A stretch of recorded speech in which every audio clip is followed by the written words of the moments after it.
नए हो क्या? ये लाल बटन दबाना जरा।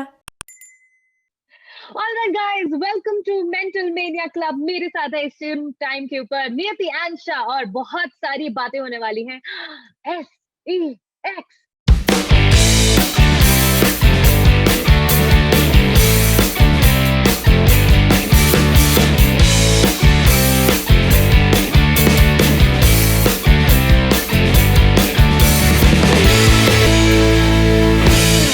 Coming to one very interesting question, जो कि बहुत यूथ इस चीज को सुन के काफी ज्यादा एक्साइटिंग होगा। How healthy is it to masturbate? Masturbation करना कितना हेल्दी है?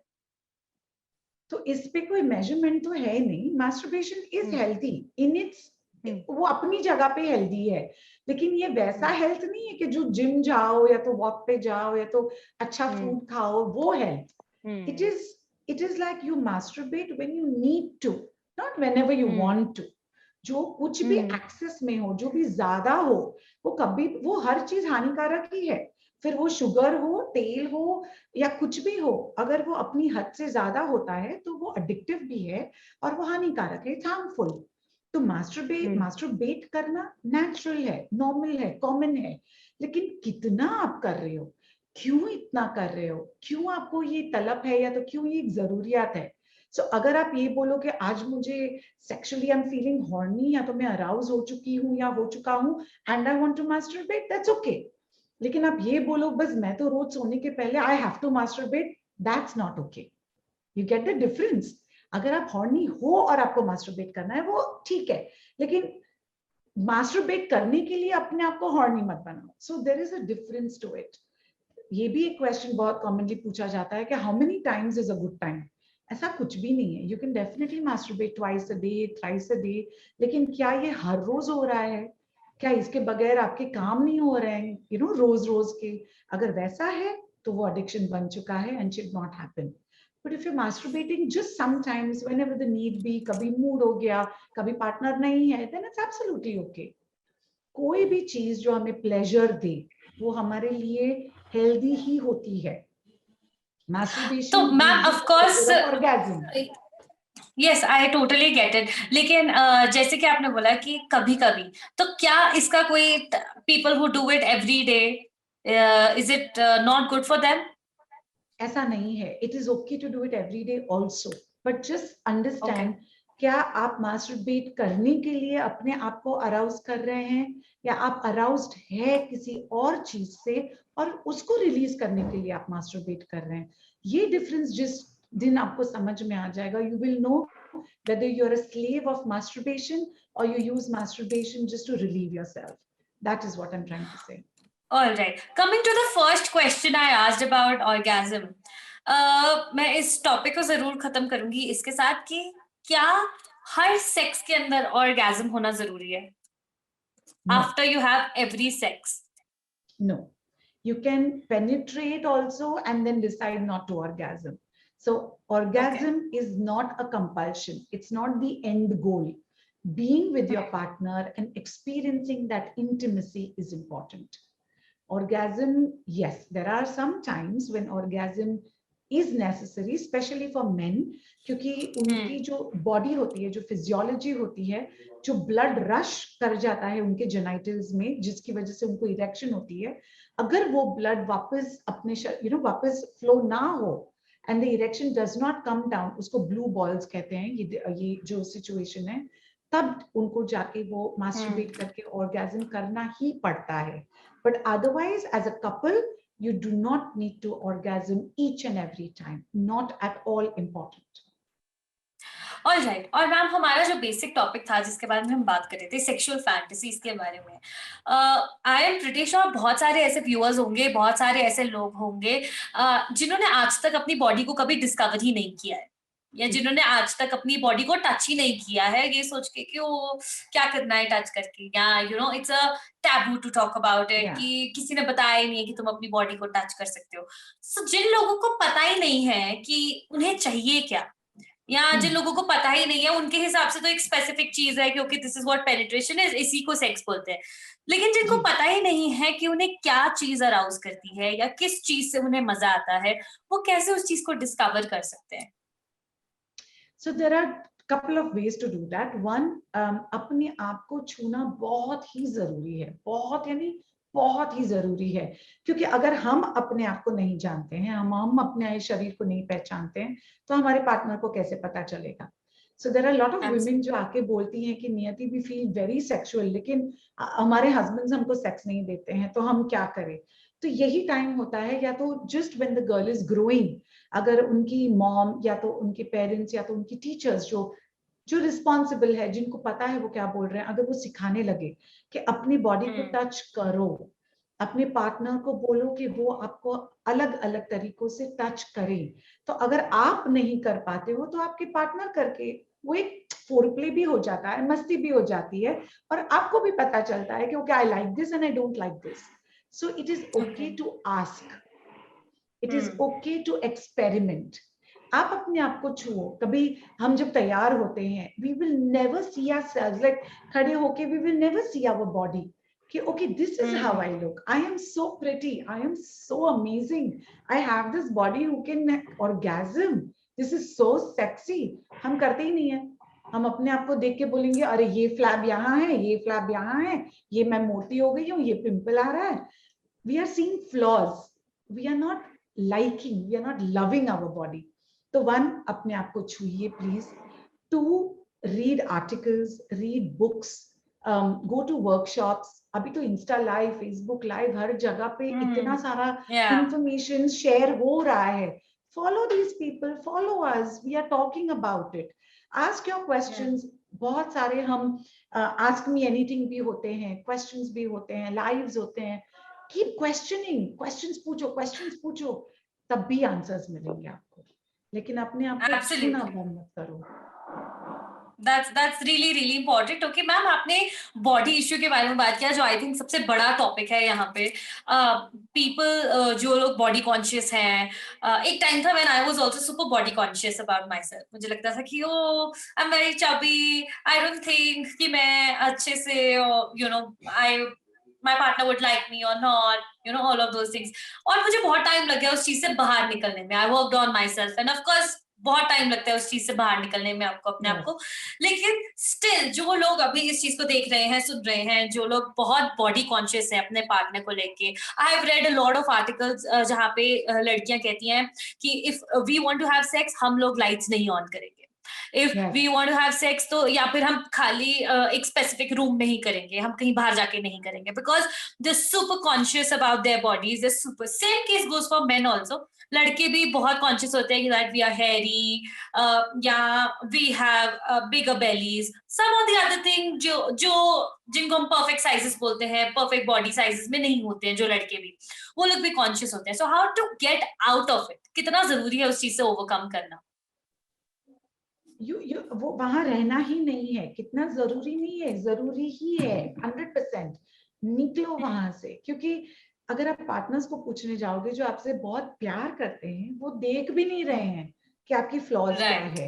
अगर आपके पार्टनर नहीं है, और अगर कोई पार्टनर ऐसा मिल रहा है जो आपके फ्लॉज देख के आपसे बात करता है या तो कनेक्शन बना रहा है, तो that is not the partner you should have.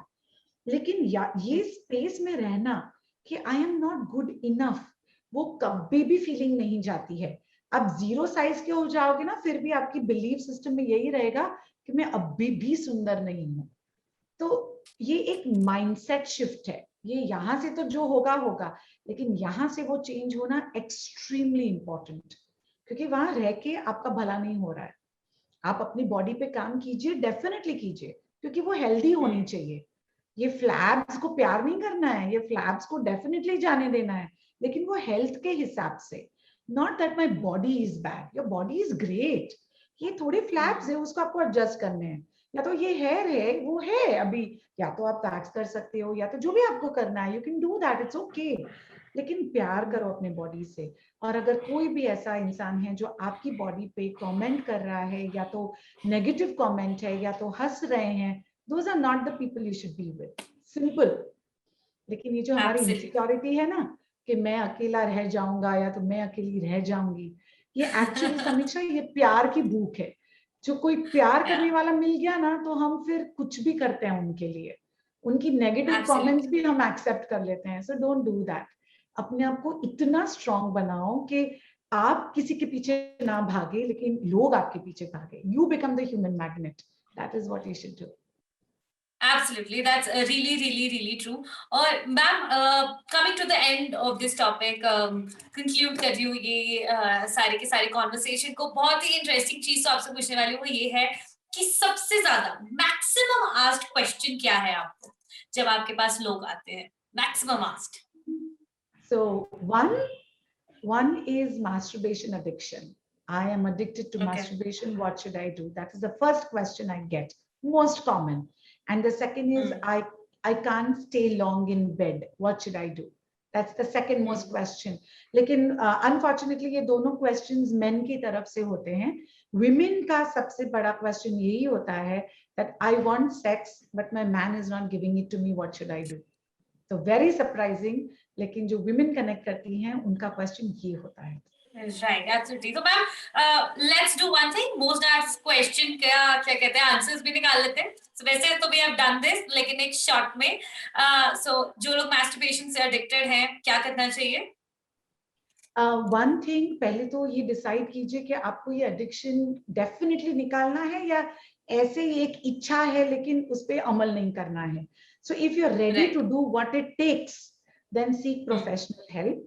Pornography phone से निकाल दो, WhatsApp group से निकल जाओ जहाँ पे pornography बहुत share होती हैं, and go look for developing yourself जहाँ पे self development हो, आपकी belief system, या कहीं ना कहीं अगर आपको ये लग रहा है कि मुझे पार्टनर नहीं है तो मैं फिर मास्टरबेट करूंगा ना, तो गो लुक कि मैं कैसे पार्टनर को अपनी जिंदगी में लेके आऊं, व्हाट शुड आई बी कि लोग मुझे प्यार करें. So there are lot of things that you can do, but the most important is one, decide that you want the addiction out, 2, get all the pornography out of your life, and 3, take professional help. Okay, and the second question was that how should men last longer in bed? Okay, so most important is पहले ये समझ लें कि आपका शरीर ऐसे बनाया है, अगर आपने पेनिट्रेट किया या तो मास्टरबेट कर रहे हैं, अगर आपने अपने पीनस को स्टिम्युलेट किया तो 2-3 मिनट में, if you are at the peak of the excitement, you will orgasm in 2-3 minutes. लेकिन वहां पे जाने के पहले अगर आप जरा स्लो डाउन कर ले आपके एक्ट को, rather than going faster, slow down or just stop. Spend more time in foreplay, be with your partner, talk dirty, talk naughty, be full of masti. Foreplay पे ज्यादा ध्यान दे तो वो एक लंबा समय हो सकता है. Whenever you're penetrating और वो action अगर fast हो गई, in out in out in out, तो आप जल्दी orgasm करेंगे. लेकिन आप in and then wait, be with your partner, look at your partner, exchange expressions with your partner, then come out again, then go in, then wait, again come out, wait. तो ये अगर slow action हो जाता है, then you will be able to. But जो pornography वाला act है वो humanly impossible है कि जहाँ पे आप stimulate करते जाओ but you will not orgasm. ये नहीं होने वाला है. So in between, take breaks, slow down, and put more focus on foreplay with your partner. All right. There are some other techniques also. Just one second. Yeah. There are some other techniques also. लेकिन वो जब या तो कोई भी counsellor के या तो सेक्सोलॉजिस्ट के पास जाएंगे, वो उनको दिखाएंगे और भी क्या हो सकता है. Of course. And coming to the last question, जो कि ladies की side से आता है कि men don't give them sex if they want it. So how is it possible now? तो वहां पे एक काउंसलिंग डेफिनेटली जरूरी है, because we don't know why the partner is not giving. Is it less interest, या तो उनको arouse नहीं होती है, they are not attracted to their partner, या तो कोई और रिलेशनशिप है बाहर, या तो व्हाट इज द रीजन, या तो वो खुद असेक्सुअल है, या तो काफी कपल्स ऐसा भी हुआ है जहाँ पे the man is a homosexual लेकिन उन्होंने शादी की है for the society sake, for the children sake, क्योंकि बॉडी तो डेफिनेटली एक फुल्ली फंक्शन मेल बॉडी है, लेकिन ये भी एक रीजन हो सकता है that you're not exciting your partner, they don't feel attracted towards you, or they are asexual, as we said in the beginning कि उनको खुद कोई sexual feelings नहीं है किसी के लिए, तो वो भी एक कारण हो सकता है. तो यहाँ पे कपल काउंसलिंग बहुत ही इंपॉर्टेंट है कि हम थोड़ा इंक्वायर करें कि ऐसा क्या है जो इनको ये पसंद नहीं है, या तो आपको खुद को ही एनर्जी वो है या नहीं है, तो वो काउंसलिंग में पता चलता है. So for women, you will have to go for couple counseling. Absolutely. So coming to the end of the session, बहुत ही amazing चीजें, insights जो है जो हमें आज पता लगे हैं. Thank you so much नियति मैम. एक सवाल जो कि मैं सारे viewers से, listeners से पूछना चाहूंगी यहाँ पे, और I am pretty sure कि आप मुझे ये सवाल का जवाब जरूर देंगे. वो ये है कि सबसे पहली बार आखिरकार आपने पॉर्न कब देखी थी? हमने पॉर्न के बारे में इतनी ज्यादा बात कर ली. So if I talk about myself, I think सबसे पहली बार मैंने पॉर्न देखी थी when I was in 7th standard. 7th standard के अंदर मैंने देखी थी. मैम आपको याद है आपने कब देखी थी? I think I saw it when I was almost 26. Wow, okay, 10 years younger, and I'm pretty sure कि हमें बहुत ही इंटरेस्टिंग आंसर्स आएंगे कमेंट सेक्शन के अंदर. सो कमेंट सेक्शन के अंदर जरूर आप बताइएगा हमें, या फिर आप हमें डायरेक्ट मैसेज भी कर सकते हैं एंड बता सकते हैं कि when was the first time, पहली बार ऐसा कब हुआ था जब आपने पॉर्न देखी थी. So do let us know. Thank you so much नियति मैम, एंड बहुत ही अमेजिंग सेशन था, बहुत ही मजा आया मुझे आपके साथ, and I am pretty sure कि लोग इस चीज के बारे में और ज्यादा बात करेंगे एंड और ज्यादा काउंसलिंग थेरेपिस्ट के पास जाएंगे इफ इन केस अगर उन्हें कोई इश्यूज भी आ रहे हो तो. Surely. Thank you so much, Samiksha, for bringing me on board and giving me this platform कि मैं और लोगों से थोड़ी और बातें कर सकूं और ये normalize कर सकूं. Thank you so much. Absolutely. Thank you so much, guys. This is me, Samiksha, signing off.